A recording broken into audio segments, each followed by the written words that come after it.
Bienvenue à tous. On plonge aujourd'hui au cœur de l'Antarctique. Ah, l'Antarctique? Vous nous avez envoyé des documents fascinants, des rapports scientifiques sur de nouveaux lacs sous-glaciaires, des récits d'exploration, Oui, des réflexions sur la vie extraterrestre.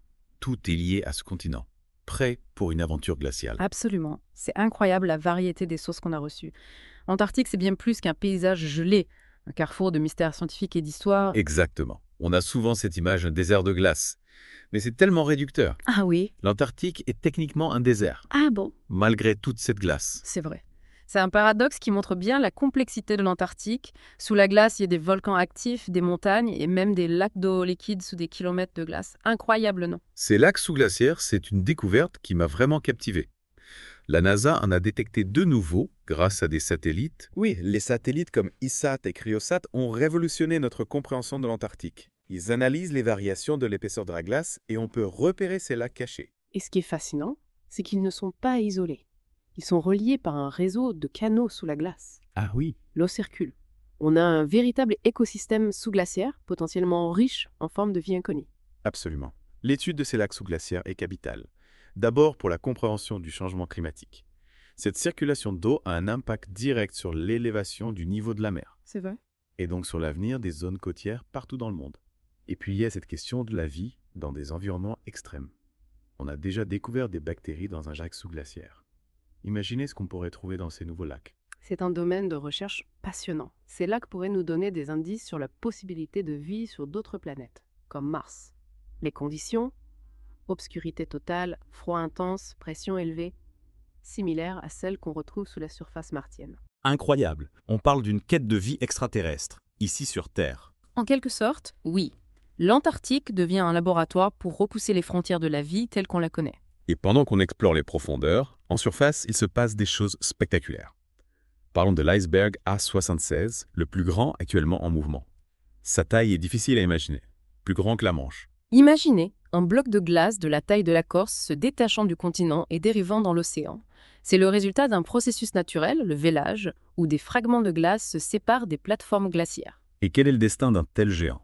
Va-t-il fondre? Se briser? Quel impact sur l'environnement? Son évolution dépendrait des courants marins, des vents, de la température de l'eau. Il peut dériver pendant des années, se fragmenter en iceberg plus petits ou s'échouer sur un banc de sable. Il est important de noter que la fonte de ces icebergs, déjà en flottaison, ne contribue pas directement à l'élévation du niveau de la mer. C'est la fonte des glaciers terrestres qui est la plus préoccupante à cet égard. Ouf, c'est rassurant. Mais on imagine l'impact sur la navigation et la faune marine. Tout à fait. Sa présence peut perturber les routes maritimes et menacer les populations de manchots et de phoques qui dépendent de la banquise pour se reproduire et se nourrir. Un rappel de la puissance de la nature en Antarctique. Face à ces forces, quelle est la place de l'homme? Est-il possible de vivre en Antarctique? L'Antarctique n'a pas de population permanente. Seuls des scientifiques et du personnel logistique y séjournent temporairement. Vivre là-bas présente des défis colossaux, températures extrêmes, isolement, logistique complexe. Le continent est régi par le traité sur l'Antarctique, qui est en fait une réserve scientifique internationale dédiée à la paix et à la recherche. Donc pas de ville ni d'industrie en Antarctique. Exactement. Le traité interdit toute activité militaire, l'exploitation des ressources minérales et garantit la liberté de la recherche scientifique. Un exemple unique de coopération internationale pour la protection d'un environnement fragile. C'est un modèle inspirant. Mais avant de plonger dans la recherche scientifique en Antarctique, j'aimerais revenir sur son histoire. Il semble que les anciens Grecs avaient déjà une idée de l'existence d'un continent austral. Oui, il appelait Antartos, opposé à l'ours, en référence aux constellations de la Grande Ourse et de la Petite Ourse, visibles uniquement dans l'hémisphère nord. Mais ce n'est qu'au XVIIIe siècle que les explorations maritimes ont permis de confirmer son existence. James Cook a été le premier à franchir le cercle polaire antarctique, sans toutefois apercevoir le continent. Et qui a été le premier à poser le pied sur cette terre inconnue? Il y a débat sur ce point. Certains attribuent la première observation au navigateur russe Fabian Gottlieb von Bellingshausen en 1820. D'autres penchent pour le capitaine américain Nathaniel Palmer la même année. Le premier débarquement confirmé est attribué à une équipe norvégienne en 1891. C'est fascinant de penser à ces explorateurs bravant des conditions extrêmes pour découvrir ce continent. Absolument. L'exploration de l'Antarctique est une véritable épopée humaine, pleine de courage, de persévérance et de découvertes extraordinaires. Et cette épopée continue aujourd'hui avec des moyens technologiques bien plus avancés. Mais avant d'explorer ces avancées scientifiques, prenons un instant pour savourer ce que nous avons appris. L'Antarctique est bien plus qu'un simple désert de glace. Oui, C'est un continent aux multiples facettes, un laboratoire pour l'étude du climat, de la vie et même de l'univers. c'est vrai. On se retrouve dans quelques instants pour la suite de notre exploration. Restez avec nous, l'aventure ne fait que commencer. L'Antarctique est un livre ouvert sur l'histoire de notre planète. Et peut-être même sur celle de l'univers. Vous avez raison. Et en parlant d'univers, on a évoqué la possibilité de trouver des météorites en Antarctique. C'est assez surprenant, non? Oui, l'Antarctique est un véritable aimant à météorites. Ah oui. Le contraste entre la glace blanche et les roches sombres facilite leur détection. Et puis, l'environnement sec et froid permet une conservation exceptionnelle de ces fragments venus de l'espace. Donc on peut trouver des météorites qui sont tombées il y a des millions d'années, parfaitement préservées. Absolument, imaginez. Des fragments d'astéroïdes, de comètes qui ont voyagé à travers l'espace pendant des milliards d'années et qui finissent leur course sur la glace de l'Antarctique. Une mine d'informations pour les scientifiques qui étudient la formation du système solaire et les origines de la vie. C'est incroyable, on a l'impression que chaque découverte en Antarctique ouvre de nouvelles perspectives sur notre place dans l'univers. Mais avant de nous envoler trop loin, revenons sur Terre, plus précisément sous la glace de l'Antarctique. Vous avez mentionné la présence de volcans. C'est difficile à imaginer avec tout ce froid. Eh bien, l'Antarctique est une terre volcanique active. On a recensé plus de 138 volcans sur la calotte glaciaire, dont certains sont toujours actifs. Imaginez le spectacle, des éruptions sous la glace, créant des lacs d'eau chaude et des grottes de glace. Un contraste saisissant. On se croirait dans un film de science-fiction. Mais en parlant de science-fiction, est-il vrai que les températures en Antarctique peuvent parfois être plus clémentes? J'ai lu quelque chose à propos de 10 degrés Celsius sur les côtes. Oui, c'est exact. L'intérieur du continent est extrêmement froid, avec des températures moyennes de moins 57 degrés en hiver. Mais les régions côtières peuvent connaître des températures plus douces en été grâce à l'influence océanique. On peut même atteindre des températures positives certains jours. C'est quand même loin d'être une destination de vacances. Mais si on enlevait toute cette glace, à quoi ressemblerait l'Antarctique? Des scientifiques de la NASA ont développé des modèles informatiques pour simuler la topographie de l'Antarctique sans glace. Et le résultat est étonnant.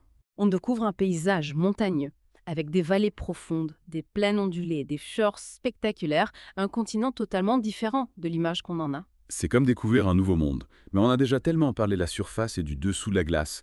Qu'en est-il de la vie marine qui entoure l'Antarctique? Ah, la vie marine de l'Antarctique est tout aussi fascinante. Ces eaux froides et riches en nutriments abritent une biodiversité exceptionnelle. Des manchots, bien sûr, avec leurs colonies gigantesques, mais aussi des phoques, des baleines, des cris, des poissons des glaces. Un écosystème unique, adapté à des conditions extrêmes. Et n'oublions pas les icebergs. Vous avez parlé de la 76, mais il y en a d'autres encore plus imposants. Effectivement. Le plus grand iceberg jamais enregistré, observé en 1956, était plus grand que la Belgique. Incroyable. Imaginez l'immensité de ce bloc de glace flottant dans l'océan. Ces icebergs géants, bien que fascinants, représentent aussi un défi pour la navigation et peuvent avoir un impact sur les écosystèmes marins. Impressionnant et un peu effrayant. Mais ces icebergs géants ne sont qu'un aspect de l'environnement dynamique de l'Antarctique. Parlons maintenant de sa situation juridique unique. Vous avez mentionné le traité sur l'Antarctique. Pourquoi ce continent est-il si spécial d'un point de vue légal ? Le traité sur l'Antarctique, signé en 1959, est un accord international qui vise à préserver le continent pour la paix et la science. Il interdit toute activité militaire, l'exploitation des ressources minérales et garantit la liberté de la recherche scientifique. Donc pas de base militaire ni de mine d'or en Antarctique. Un véritable sanctuaire pour la science. Exactement. Un exemple remarquable de coopération internationale. Des pays du monde entier collaborent pour étudier et protéger ce continent unique. Un modèle à suivre pour d'autres défis globaux comme le changement climatique. Mais est-il possible pour un simple citoyen de visiter l'Antarctique? Ou est-ce réservé aux scientifiques? Bien qu'il n'y ait pas d'habitants permanents en Antarctique, il est possible de le visiter en tant que touriste. Cependant, l'accès est réglementé et coûteux, et les visiteurs doivent respecter des règles strictes pour minimiser leur impact sur l'environnement. Pas question de laisser des traces de son passage dans ce sanctuaire de nature. Exactement. La préservation de cet écosystème fragile est une priorité absolue. Chaque visiteur doit être conscient de sa responsabilité. L'Antarctique nous offre une multitude de sujets de réflexion. La science, l'histoire, l'environnement, la coopération internationale. Avant de passer à la dernière partie de notre exploration, j'aimerais vous demander, à vous qui nous écoutez, quelle découverte en Antarctique vous a le plus marqué? Qu'est-ce qui vous a le plus surpris? Oui, l'Antarctique est vraiment une source d'émerveillement. Chaque découverte nous fait nous poser de nouvelles questions et repenser notre vision du monde. C'est clair. Et en parlant de repenser notre vision du monde, j'ai été fasciné par l'Antarctique comme une machine à remonter le temps. On peut y lire l'histoire de notre planète. Et peut-être même celle de l'univers. Oui, l'Antarctique est une archive du passé. Prenons l'exemple des carottes de glace. Les carottes de glace. Ces cylindres de glace, extraits des profondeurs de la calotte glaciaire, elles contiennent des bulles d'air piégées depuis des millénaires. Ah oui, comme une capsule temporelle. Exactement. On analyse la composition de cet air ancien et on découvre les secrets du climat passé. On peut savoir comment était le climat il y a des milliers d'années. Oui, ces bulles d'air nous renseignent sur la température, la composition de l'atmosphère, la présence de gaz à effet de serre. On peut retracer l'évolution du climat sur des centaines de milliers d'années. C'est précieux pour comprendre les changements climatiques actuels et leurs impacts futurs. Et ces informations du passé nous aident à mieux anticiper l'avenir. Absolument. En comparant les données du passé avec les observations actuelles, on peut affiner les modèles climatiques et prévoir les scénarios possibles pour les décennies à venir. L'Antarctique nous permet de mieux comprendre les mécanismes du changement climatique et d'agir en conséquence. Incroyable. La science peut nous éclairer sur le passé et nous guider vers l'avenir. Mais j'ai lu quelque chose d'encore plus étonnant. Un lien possible entre un affaiblissement du champ magnétique terrestre et l'extinction de la mégafaune, y compris des wombats géants. Oui, c'est une hypothèse qui suscite beaucoup d'intérêt. Des wombats géants en Antarctique. Non pas en Antarctique, mais il y a environ 42 000 ans, le champ magnétique terrestre a connu un affaiblissement significatif, l'excursion de Lachan. Certains chercheurs pensent que cette baisse d'intensité magnétique aurait pu exposer la Terre à des niveaux de rayonnement cosmique plus élevés, avec des conséquences potentiellement dramatiques pour la vie. Attendez. Vous voulez dire que la disparition des wombats géants pourrait être liée à une défaillance du champ magnétique? C'est digne d'un film catastrophe. Il faut rester prudent. Il est difficile d'établir un lien de causalité directe. D'autres facteurs ont contribué à l'extinction de la mégafaune à cette époque. Mais l'idée que le champ magnétique puisse jouer un rôle dans l'évolution de la vie est fascinante. Et ce champ magnétique est toujours en mouvement aujourd'hui. Donc, le pôle nord magnétique se déplace et on observe un affaiblissement global du champ. Devrions-nous nous inquiéter? Le champ magnétique terrestre est en constante évolution. Le pôle nord magnétique se déplace vers la Sibérie à une vitesse d'environ 50 km par an et on observe une diminution progressive de l'intensité du champ, ce qui pourrait indiquer une inversion des pôles magnétiques dans le futur. Une inversion des pôles magnétiques, ça sonne un peu apocalyptique. Quelles seraient les conséquences? Difficile de prédire avec certitude les effets d'une inversion des pôles. Certains scientifiques évoquent une augmentation des radiations solaires, des perturbations des systèmes de communication et de navigation, des impacts sur la faune qui utilise le champ magnétique pour se déplacer. On imagine les défis technologiques et les adaptations que cela impliquerait.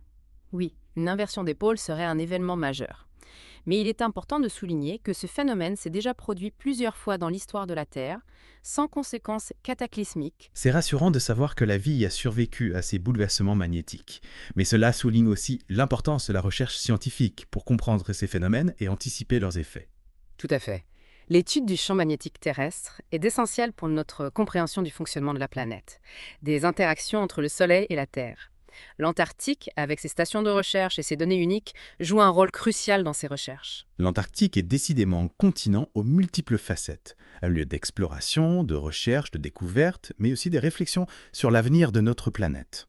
Un continent qui nous rappelle notre place dans l'univers et l'importance de la coopération internationale pour relever les défis globaux.